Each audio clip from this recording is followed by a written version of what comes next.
Last week, I made a video about the problems our current UFC champions have, which is actually done really good, so thank you guys for that.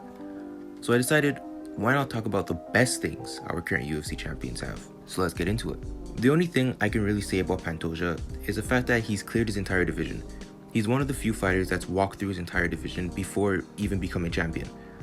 And I think doing that makes him really the only fighter that truly deserves to move up a weight class and get a second belt. Moraga is actually in a pretty good position to where he could become a really big star in the UFC because his fight style is hella dominant.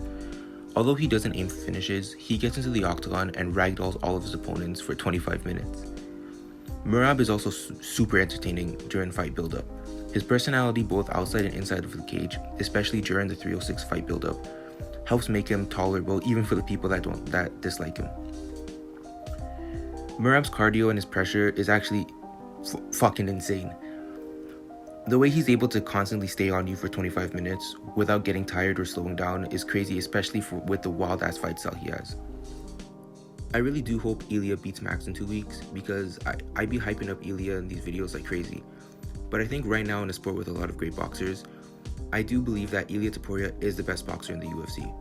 His footwork, pace, and combos already put him above most of the other boxers in the sport. And I honestly think that if he were to transition from MMA and go to boxing, he'll be able to perfectly fit in and dominate in that sport. And if he's able to knock out Max at 308, I think it's pretty safe to assume that he could be on path to becoming a future featherweight GOAT, because I don't think that Volkanovski is beating him again. I got a few people asking me in my last video where Islam was, and honestly, there's nothing I could have really said other than he beats our favorite fighters. But one thing that makes Islam such a great champ is the fact that he's hella dominant in his fights. Just like with Merab and Bilal, Islam goes into the octagon and walks through all of his opponents with ease. The one thing that made me start to like Islam so much is the fact that he's so well-rounded. He went out there and submitted Oliveira, then knocked out Volkanovski, then outstruck Dustin Poirier in June. And each of those fights were all fight of the night, or if not, fight of the year contenders. For Bilal Muhammad, I think I had more negative things on my list, but I will say that just like with Merab and Islam, he does have a really dominant fight style. Although it's boring with no finishes, he goes into the octagon with only one thing on his mind, and that's to win. But I think a lot of people seem to dismiss that because when we have champs like Pereira, Islam, and Ilya, we're pretty much used to getting finishes all the time. So to get a fighter like Bilal that utilizes the mixed martial arts aspect of MMA, it seems to be a bit more boring to us the fans.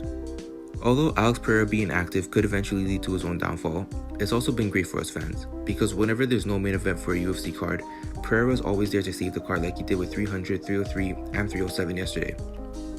He doesn't care who he's fighting, but he'll always take a fight on short notice if it's to save the card, and that's what makes him such a great champ, anytime, anywhere, anyplace.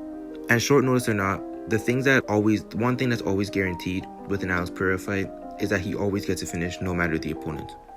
But between this video and my last video, that's all the best and worst things I could think of about our current UFC champions. So please let me know what you guys think, and like and subscribe, and thank you all for watching.